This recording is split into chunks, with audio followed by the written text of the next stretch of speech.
Welcome to another episode of Lifelong Learner. This is the Out of Class edition with Ben, Janesh, and Matt. Hope you enjoy. Welcome back, everyone, to another episode of Lifelong Learner. Welcome, Ben. Welcome, Matt. How are we all doing? Good to be back. Good to be back. Yeah, great. Matt, you were just telling, just off air. Is that an off air conversation? Because we're not really. That's an off-air conversation. That's not selling the place. It's not selling. Mate, I never knew you worked for Tourism Indonesia, mate. I didn't know you were getting kickback there. I work for Tourism Matthew Ind. Mate, I want the underbelly of Lombok, mate. Tell us really what happens. Who do you pay off? What's the goss there, mate? Who don't you pay off? On your second visit, I'll tell you about the underbelly. On the second visit. Interesting. How are you all? Changing the topic and moving right along. Good. Change of seasons. I'm trying to think. Yeah, good. I'm in the final leg of transitioning out of the summit, and I think I can say this now, even though I'm still there. But you know, when you make a big change, you either go, yeah, this is great, or when it gets closer, you go, oh, shit. And at the moment, it's been like, oh, this is good. This is good. So it's I'd rather that than the oh, shit feeling. So it's, so 2 more weeks, 4 days to go. So you just really said a lot of nothing then. Smart. Nice, Benny. Nice. I'm not sure where that actually landed. Like what you're in a transition and there's a cloud and there's love and there's people. What are you saying? So what would you like me to say? Let's start again. I spoke like a politician. How's things with you? Fucking idiot. The pressure cooker is on. How are you? Tell us actually. Yeah, look, it's in an interesting state where the transition where you're still there. I'm in limbo, and I had a conversation with Ben actually a couple of weeks ago, and he's like, why stir the pot while you're there? He goes, be Mr. Pleasant.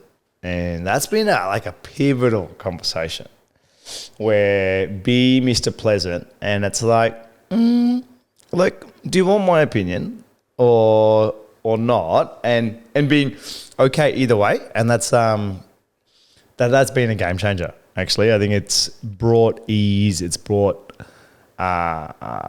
peace, and it's let go of all expectation, which is awesome. Actually, I think if I held on what I was holding on to expectation, these last couple of weeks would be completely different. It would be painful, so painful. Was that a little bit less nothing?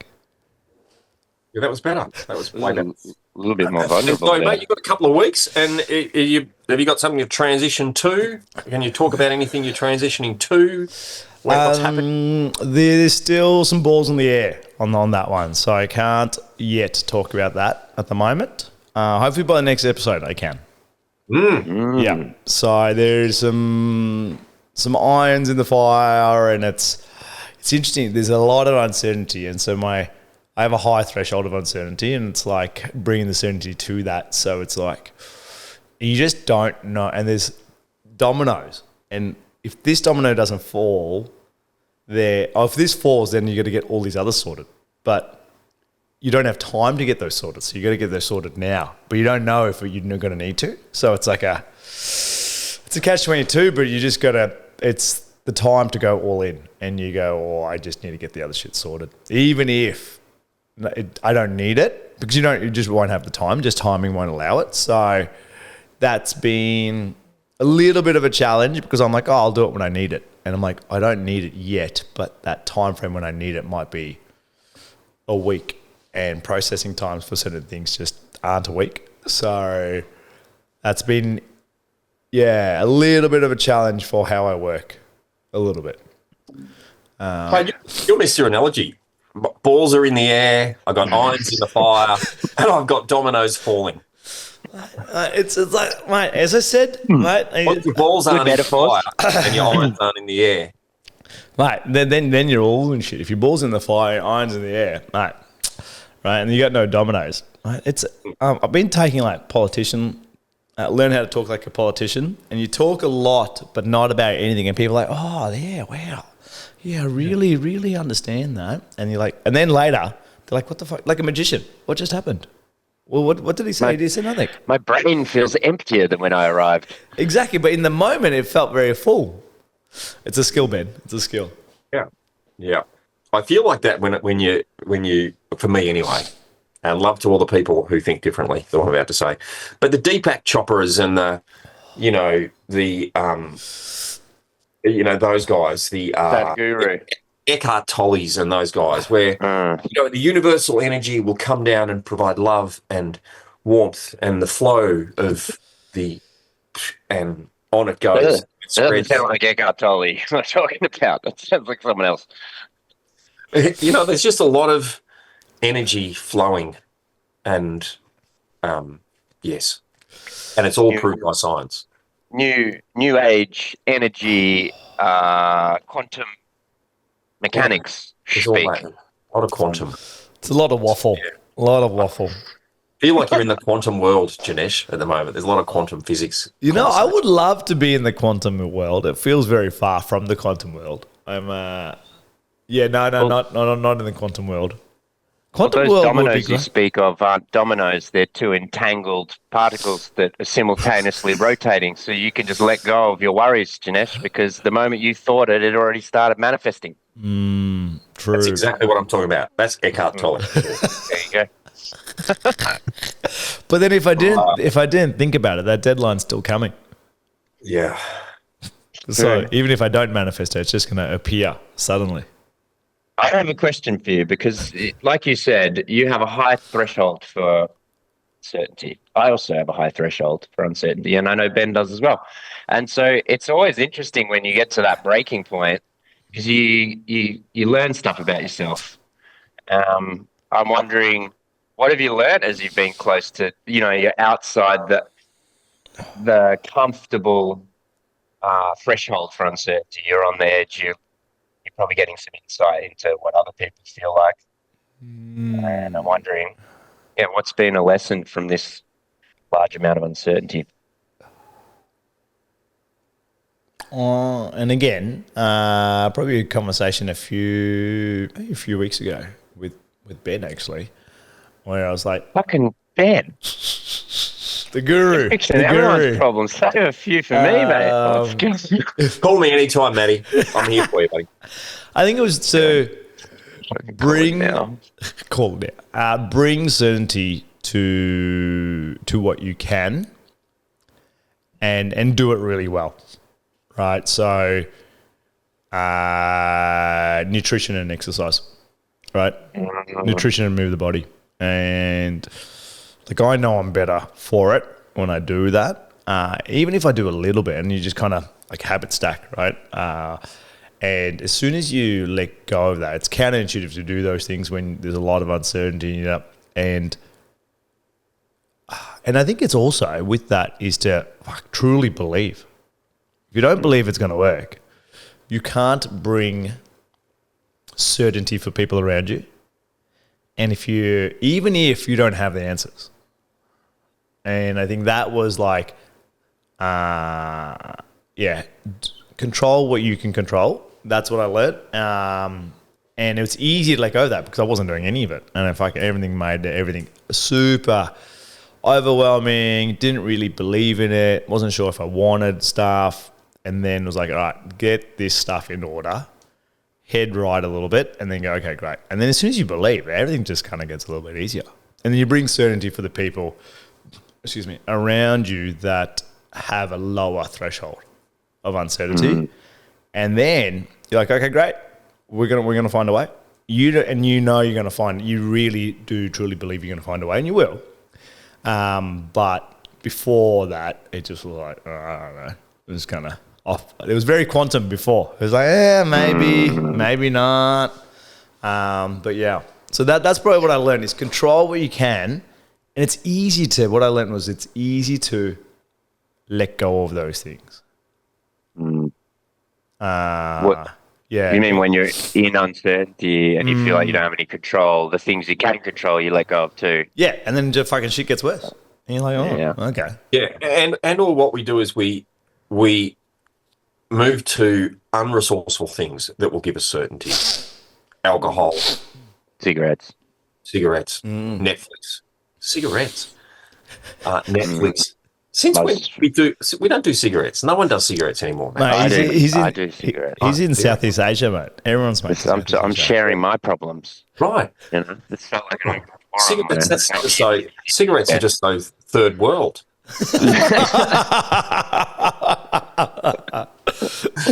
No one in first world does cigarettes anymore. So they do vapes. We vape. We do vape. We do lines of coke. No one does cigarettes. I don't do lines of coke. Where do you think So I think there was a very pseudo like just dropped in that lines of coke there. Ben, is that your uncertainty, mate? But yeah, we find certainty in the unresourceful stuff rather than do the resourceful stuff that has us wake up the next day more empowered and stronger and fitter and faster. The unresourceful stuff just takes from us. So the next day we feel more uncertain. Uncertain, yeah. Why? Sorry. Why do you think it's easy for us to move to the unresourceful? Is it because it's a quick fix? Is it that quick dopamine or quick release? Why? Why do we move to those? Because they don't require action. Yeah. Like going to the gym, you gotta move, you gotta drive there, you gotta come home, you gotta have a shower afterwards. There's all that fuck around. Whereas a glass of scotch, like you can do that in 2 minutes. You don't have to leave home. You don't have to get off the couch. And while you're drinking the scotch, you can put an episode of Netflix on. And that's it. It's the comfort. You can do it in comfort. You can't do it in discomfort. Yes. Discomfort is something we don't want to do when we feel uncertain. We want it easy, comfortable, simple, instant. Yeah. Because we're screwed. We can't do anything. It's so too hard. I don't know how do I do it? What do I do? It's too like the gym. You see that? I don't know. I'd do it if I knew what I needed to do, but I just don't know. It's too complicated. And those things that used to give us comfort back in the day, like food, we had to go and hunt for it. We had to dig it up. We had to prepare it and grind it and cook it and all the fuckery that went. And then finally at like 4 PM, you'd sit down and eat your food. And then you would have that feeling of certainty and comfort and community and blah, blah, blah. But you had to take action. You had to move to get there. Now you just Uber Eats it. And there was dopamine in the movement, wasn't there? Like once you get up and you move your body to go get it, your muscles are leaching out a bit of dopamine for the movement. You would have had, if you were getting meat, probably 4 dudes with you, so then you would have had a bit of camaraderie. Like it's all designed, isn't it, really, to reinforce the taking action. Whereas now, life doesn't really reflect that. It's like quite easy to just sit, as we said, in comfort and just be getting dopamine for nothing. Yeah. And we forget, I think, that the years of evolution, the years and years and years, this is kind of hardwired into our system. Millions. Homo sapiens around for 200,000 years, Homo erectus for another 400 before that, and on we go way back. This is, millions of years of evolution hardwired. And, in the last 100 years, we've found a way to shortcut it all. Just the sitting as well. Like we've evolved to move, to run, to be walking consistently. Just that alone, like a sedentary lifestyle, take away constant movement. Now most people are constantly sitting, constantly not moving. So there's that. I think Matt, you brought this up one time. There's this quote: "Hard times create strong people. Strong people create good times. Good times create weak people. Weak people create hard times." Right.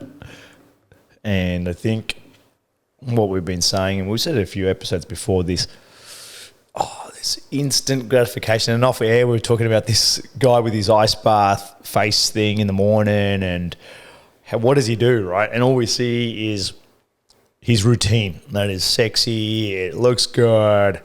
Like, what does he do, right? And it's like this notion of like a weak times, right? Like, it's good times. It's good times creating weak people going, oh, that should be easy. I don't want to I don't want to get up and go for a walk. Nah, that's right. I get my drive-through frappe with extra cream on it on the way into work, and I should actually make some food, but I'll get Uber Eats on the way home, or I'll get it delivered to the door. Right, and and I'm curious in like say 5 or 10. Well, is it 5 or 10 years? Or when will this weak time create harder people? When that's where we're at. Are we in? Strong men create weak times. Weak times. What was it? Strong men create good times. Good times create weak people. Yep. Yeah. Are we in the good times creating weak people right now? Do you think? Yeah, I reckon we're in the good times creating weak people. Yeah, because that's us. Golden age.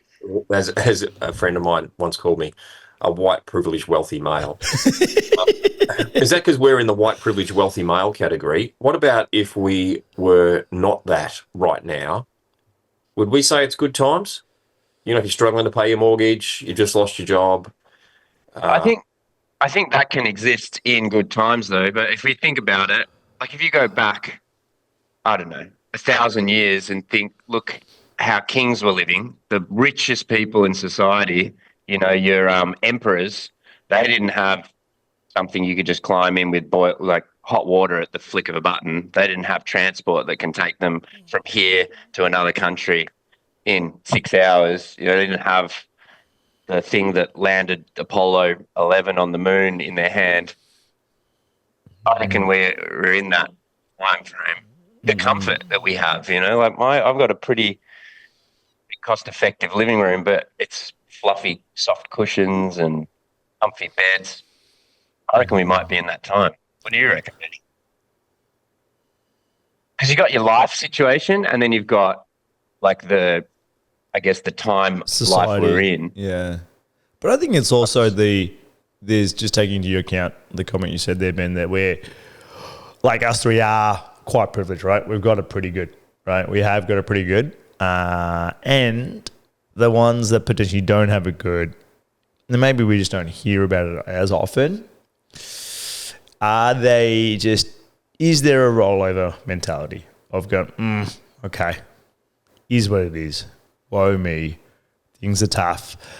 Or is there, I don't see a consensus of like, let's get up and get it, like type of thing, in where it's good time, even though it's maybe hard, but so it should be comfortable times instead of good times, comfortable times where it's easy to create weak people where they take that easy option out and go, I lost my job. It is what it is. Right. Are we on the cusp of the good times, which was hard? Good people, was it? Strong people create good times. Yeah. Good times create weak people. Weak people create hard times. Are we on that transition between the good times, but you've got people who are a bit soft now because they've been living in comfort, and things are starting to get harder? Well, this guy, William Strauss and Neil Howe wrote The Fourth Turning. Have you guys looked at this yet? No, what's The Fourth Turning? Tell us about it. Well, The Fourth Turning is, which is what they say we're in right now, and it's going to come to a close. The end of the fourth turning will happen sometime around 2030 to 2035, and it's where we have the World War III.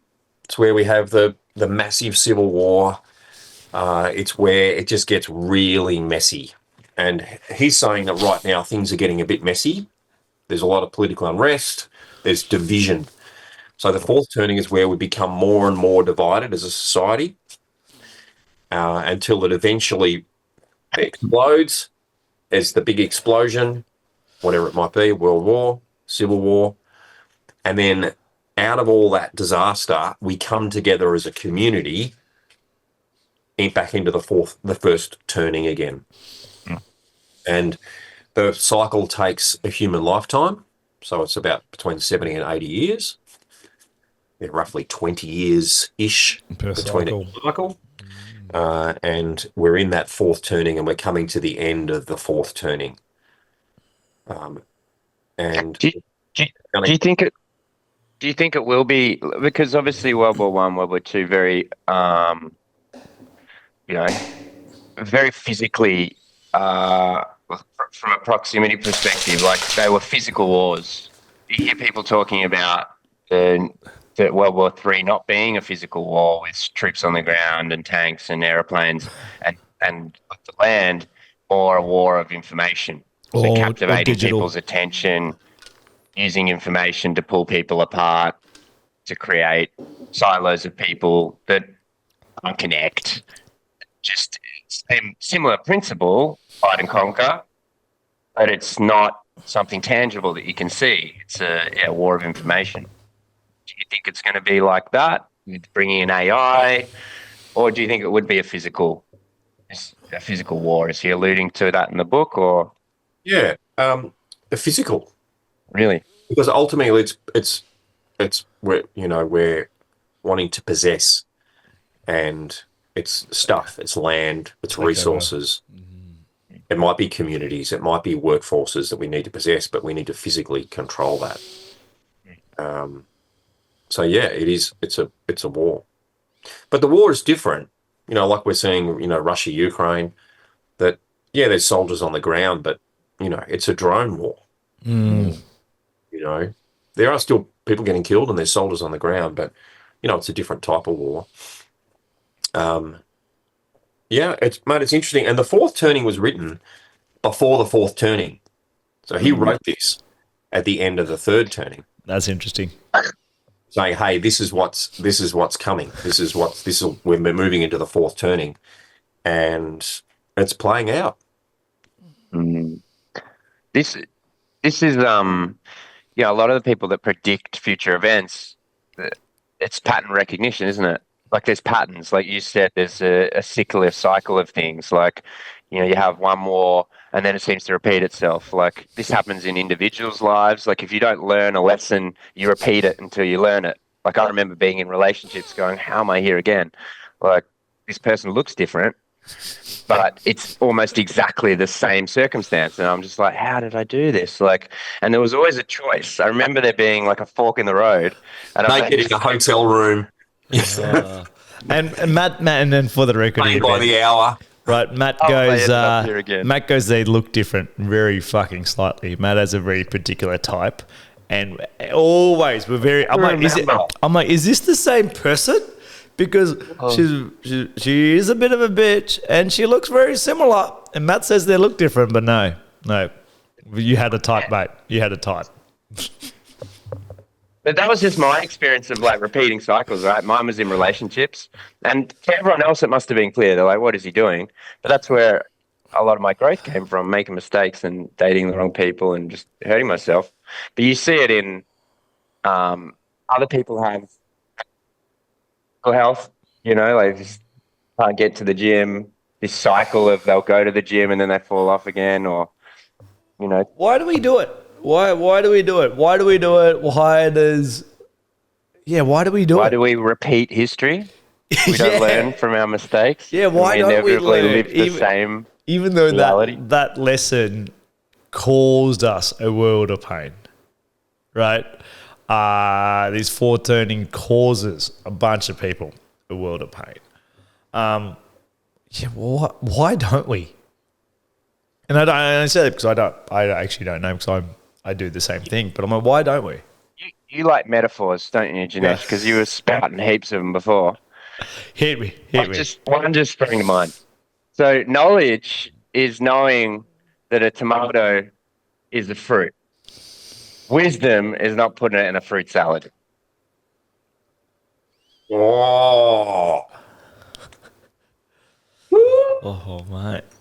We should just end the podcast there. Yeah. I'm waiting to fucking squeeze that into something. Yeah. Wow. So take homes from today, really, that's a wrap there. That's a fruit salad. Oh, I gotta use that one. That is so Dude, I've been knowledge trying- is knowing a tomato is not a fruit. Wisdom is knowing not to put it in a fruit salad. You got it. Oh, wow. Should create a bumper sticker for that, mate. yeah. It's so great when someone appreciates it, you know? Thank you. So I wasn't sure. I had so much uncertainty. I'm like, can I squeeze this in here? Is this going to be meaningful? that's the difference between a 30-year-old and a 57-year-old. The 30-year-olds and the 26-year-olds and the 22-year-olds are so full of knowledge, not wisdom. And that's what we're passing around. Like, that's what this tech's doing. It's sharing knowledge, right? Like, we've got so much knowledge at our fingertips, so we can lull ourselves in a false sense of security. Yeah, it ain't wisdom, though. How would you define wisdom? Experience. You know. You don't think. You know. You know the answer. You know how this is going to go. I know if I do that, that ends like that. But that's knowledge, though, too. You know that's going to cause you a lot of pain. I think wisdom is the application. It's the application of the knowledge, and having applied it, having put a tomato in a salad and gone, no, that doesn't actually work, and then not doing that again. I think you pay for wisdom.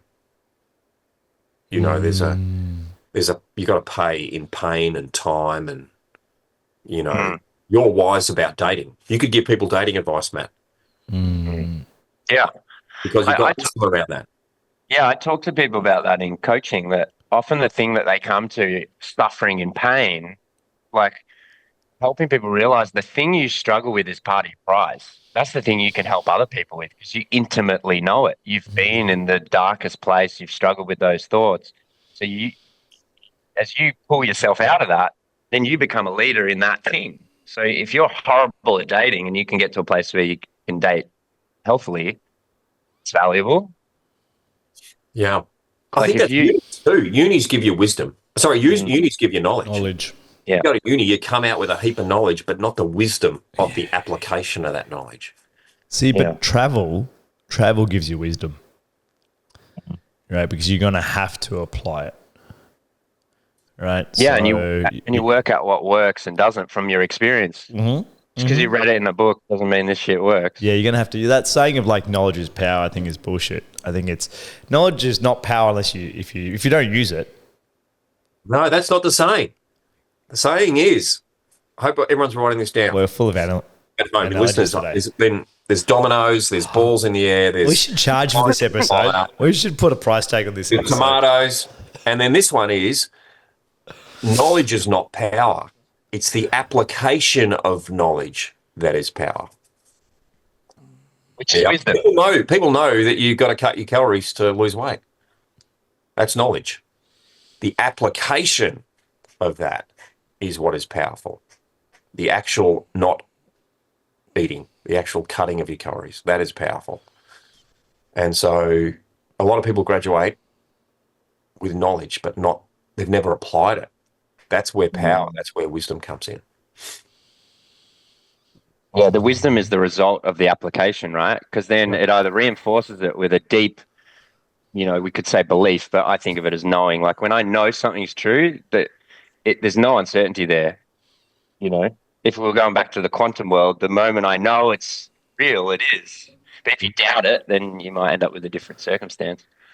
Yeah. It's the riding of the bike, that story, that analogy. Look at him. He's just dropping him now. He's on a roll You here. can read how to ride a bike, but at some point you've got to get on it.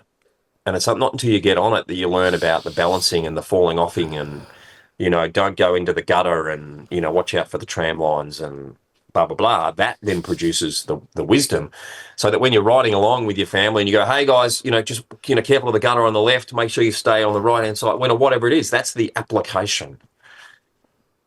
So, anyway, I I got a lot more application than you guys have, almost do. twice as much, which is frightening. You do. That might, Matt. That's why I call Ben for the wisdom. Yep, now it makes sense why you're calling him, and there's all these phone calls happening that I'm unaware of. Yeah, I might. Tapping into Okay, to share your wisdom. Deep well of wisdom. Yeah, I have the knowledge, but share your wisdom here, and then make me wiser, because this conversation will force me to apply it. Yeah. Well, that's good, guys. Now I'm conscious of time. What have we got? What's your wrap? What's your take home out of this one? You, G, you're up first. I'm trying to put it in an analogy just for the listeners, because I know they're jarred for it, but I probably can't. Hit them with 13 different metaphors, 16 analogies. They're all scratching their heads going, what did they just talk about? There's quantum physics, mate. Quantum physics again. We started with that. It's ended with that. I would say...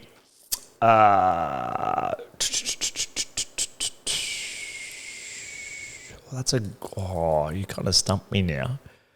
I would say start to apply things. Start to apply. Don't wait. Most of the time we already have the answer.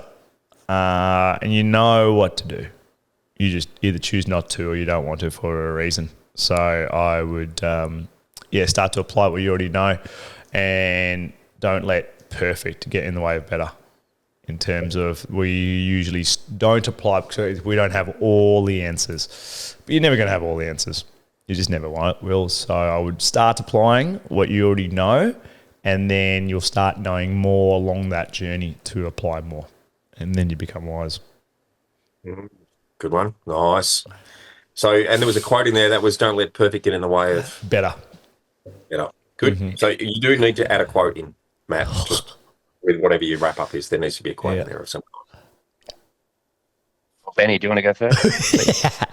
Wait, I will. And I'm going to quote directly from BJ Palmer, who was the developer of Chiropractic. And this is my take home, is we never know how far reaching something we may think, say, or do today will affect the lives of millions tomorrow. BJ Palmer, famous quote. So it's the little things sometimes that we do that has this massive ripple effect. And I hope that's part of what we achieve with our podcast, boys. But again, it's those things that we sometimes say, like Janesh, very kindly, mate, too, when you said, Ben said these couple of things when I reached out to him because he's all wise. And knowing. You never know. Something you might just say to someone because you've got the wisdom, not the knowledge, how it can actually affect their lives and maybe the lives of the people around them, their family, their friends, their organisation. So, yeah, that's my take home out of today. Good one. Okay. Do what is hard and your life will be easy. Do what is easy and your life will be hard. That one, that's guided. It helps guide a lot of decisions that I make. And I find it's a really helpful reminder. It's hard to go to the gym, but it's going to make my life easier. Hard to follow through with that uncomfortable conversation, but I instantly feel better afterwards. So, when it's hard, that's an indicator it's something worth doing, probably. That's going to serve you. Nice one, Matty. I like it. Good session. It always seems to come together. Always does. Always does. 8:31. Started with talking like politicians and quantum and Deepak Chopra, and mate, we pulled together. Listeners, you're welcome. We're you got touching this one for free. on all the things on the internet. These are all the trending things. Our fingers on the pulse. I love it. Running around like a lot of headless chooks in the beginning, and then in the end, flying in formation like eagles. Right. That's what we do, eh? We lead them into false sense of security and then come through with the golden nuggets. It's going. On that note, listeners, thanks again. Have a good one.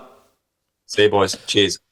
See you later. Thanks for listening to another episode of Lifelong Learner. If you like this episode and want to know more and hear other episodes, head over to lifelonglearnerpodcast.com, where you can subscribe to our newsletter, where you'll be the first to know when new podcast episodes come out. And if you want to say hello, tell us a joke, or ask us a question, send us an email at hello@lifelonglearner.com. lifelonglearnerpodcast.com. Thanks again.